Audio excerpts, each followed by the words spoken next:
नमस्कारः मित्राणि, स्वागत है आप सभी का सुगमीकृतम संस्कृतम नामक इस कक्षा में। इस कक्षा में हम प्रतिदिन संस्कृत के सरल वाक्य सीखते हैं। तो चलो प्रारंभ करते हैं। तो पहला वाक्य है, बारिश के कारण स्कूलों में 3 दिन तक छुट्टी घोषित की गई है। तो कहेंगे वृष्टेः कारणात्। बारिश के लिए यहाँ वृष्टि इसका उपयोग किया।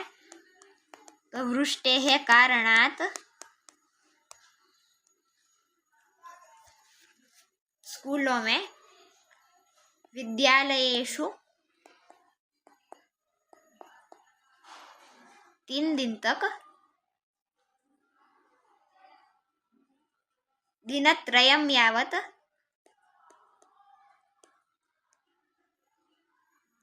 दिनत्रयं यावत्, 3 दिन शब्द के लिए दिनत्रयम और तक के लिए यावत् छुट्टी, अवकाशः और घोषित की गई है घोषितः, घोषितः। वृष्टेः कारणात् विद्यालयेषु दिनत्रयं यावत् अवकाशः घोषितः।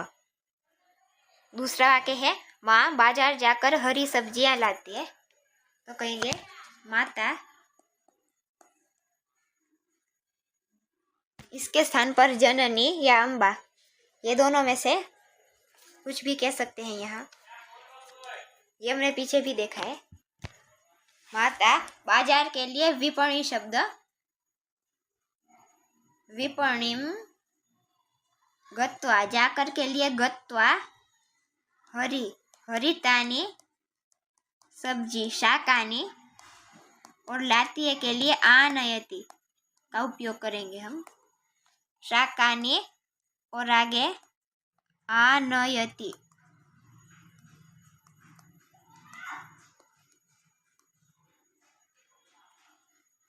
तो पूरा वाक्य बना, माता विपणीम गत्वा हरितानी शाकानी आनयति। तीसरा वाक्य है, रमा रोज सुबह उठकर पाठों को याद करती है। तो कहेंगे रमा प्रतिदिनम, रोज के लिए प्रतिदिनम, सुबह उठकर, तो प्रातः, सुबह के लिए प्रातः शब्द, उठकर के लिए उत्थाय कहेंगे, उत्थाय। पाठों को पाठान, पाठों को के लिए पाठान ये कहेंगे, और याद करती है, कंठस्थ करती है, इस प्रकार के अर्थ के लिए कंठस्थी करोति, कंठस्थी करोति। इसको इस प्रकार लिखेंगे,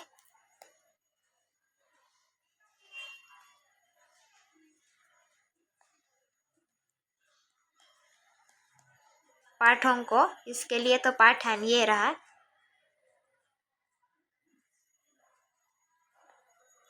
कंठस्थी करोति, ऐसे। रमा प्रतिदिनम प्रातः उत्थाय पाठान कंठस्थी करोति। चौथा वाक्य है, पंचांग के अनुसार कल प्रातः 6:15 को सूर्योदय होगा। तो कहेंगे कल, तो पहले पंचांग के अनुसार, तो इसके लिए कहेंगे पंचांगस्य अनुसारम,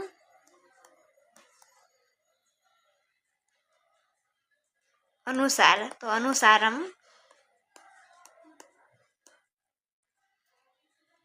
कल, तो श्वः, कल के लिए श्वः, आने वाली कल के लिए श्वः इसका उपयोग होता है।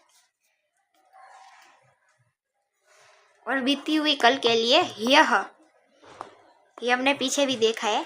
ह्यः पहले आधा ह, फिर आधा य, और फिर अह, ह्यः।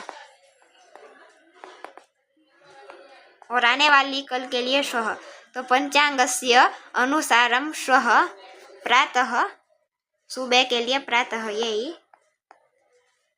श्वः प्रातः 6:15 को, इसके लिए कहेंगे सपाद षड्वादने सपाद षड्वादने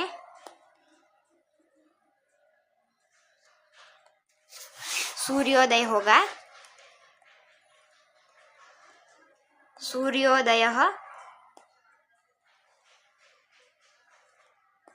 होगा। भविष्यति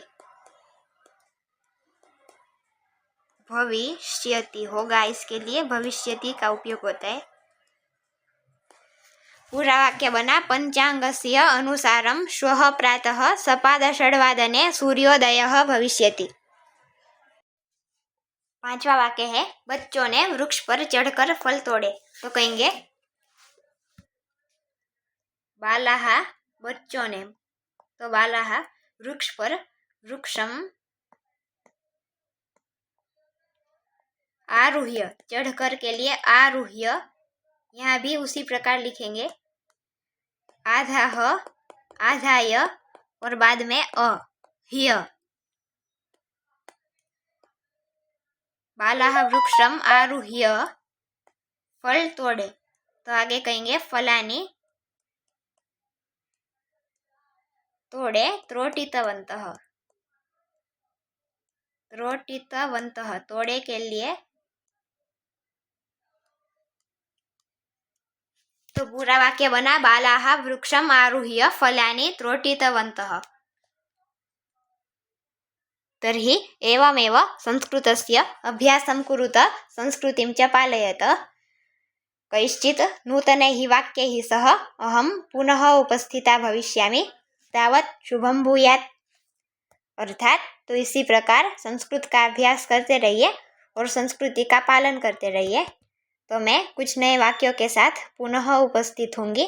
तो तब तक के लिए शुभ हो।